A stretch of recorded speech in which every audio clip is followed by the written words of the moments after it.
Okay, I got a question from James Michael Coffin. He wants to know what makes kilts unique. What makes kilts unique? Yes. Kilts are unique for many reasons. Um, it is a kilt is there is so much symbolism and so much built into a kilt that you have the tartan representing a clan or representing a symbol.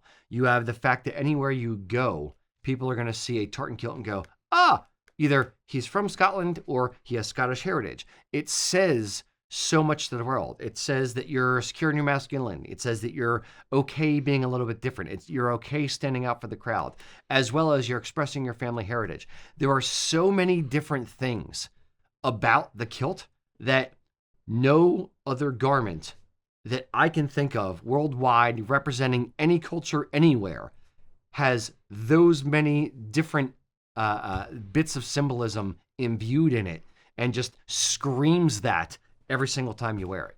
Yeah. Certainly there's some garments that say some of those things. Yes. Yeah. Some, not all. Yeah. Like not all. if I wear lederhosen, people are going to go, wow, he's different.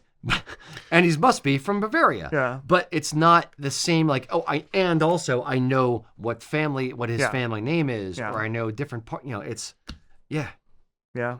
I think I'm learning something about myself literally right now as you're talking. Because one thing, even when I was younger, I never liked wearing just like brand name t-shirts, like Levi's, American Eagle, whatever. Right. I feel like it's because your clothing should either say something about you or should say nothing at all.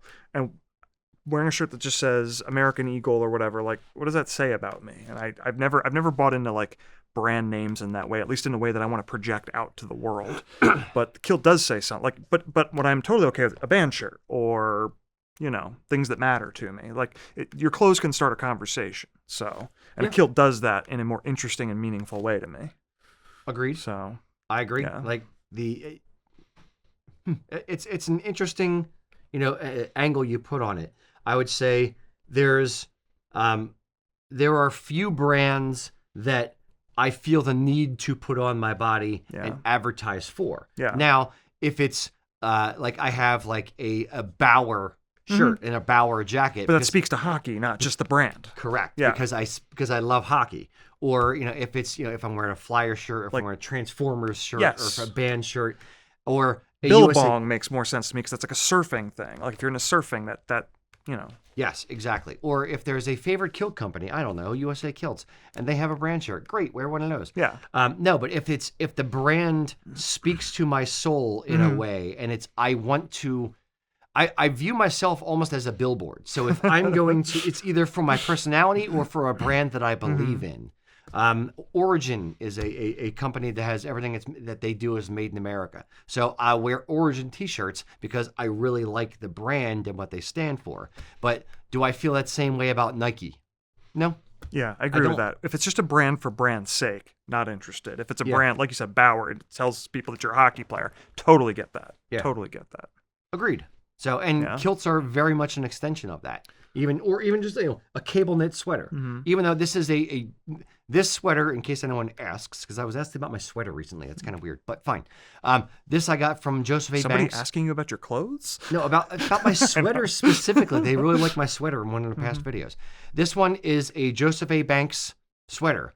The only reason I got it is because it has a bit of cabling on it. Mm-hmm. So it's kind of speaks to the flavor that I'm going after. But outside of me, telling someone about it in this particular video, no one would care that it's a Joseph A. Banks sweater versus Brooks Brothers versus, Aaron Knitwear versus Sal Knitwear. It doesn't matter, but it's the symbolism on the sweater within the knitting that actually matters. So, I love having symbolism within the clothing and having it say something about, me as an individual or my likes or my history or whatever. So, yeah. Okay. Good on you. Good thought. So if I can answer James's question. I thought you did. No inseam. No inseam. What was this question precisely? It was, what makes kilts unique? Them unique? Well, skirts don't have an inseam. Dresses don't have an inseam. True. Yeah. True. Most things that you would look at and just see skirt or dress, most cases, you're not going to see men wearing them. Yeah, so that's fair. A kilt. That's fair. It's a little different. No, but there's also what makes them unique. It is it's different. You don't see guys Yeah. wearing, unbifurcated garments. Yeah. It does say something about the individual and their security and their masculinity, their ability to stand out from the crowd, do something different, their individuality. It says all of these things while saying nothing. That's the beauty of it, is you can just be an individual without, having to do much. You throw on a piece of clothing and now you're that guy. All of that, but I'm going to piggyback on that too. I say when you shift from wearing torture tubes all the time to your unbifurcated garments, it makes you really rethink the way you dress yourself, because I think for a lot of guys, they tend to wear pretty plain bottoms when we're talking about pants, blue jeans or khakis or black dress pants. And then anything interesting is going to come in up here, whether it's a flannel shirt or some kind of pattern, paisley, if you will. So you're kind of reversing the dichotomy. Not that you can't wear patterns up top, but you tend to want to, go a little bit more plain to be a little bit more safe. So you just kind of rethink every part of your outfit. You start rethinking colors. I've had a lot of wives and girlfriends tell me, "Oh my God, he started wearing kilts 6 months ago, and he's been thinking about colors. He's always been a plain t-shirt, jeans kind of guy, and now he's thinking about fashion. It's so cool to see him come out of his shell." So what you're saying is you need more attention paid to your crotch, which is why you wear the kilt. It really draws the like I said, no inseam. No inseam, exactly. A little bit of mystery. Yeah. No, it's the lack of conformity, going, thinking in different ways. The one thing that I always find amusing with subcultures. So I'll go up, my subcultures that I grew up in.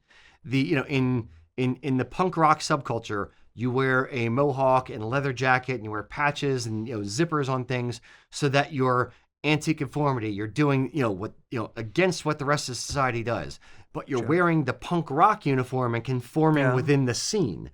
So in a way, I'm almost I want kilts to be more popular.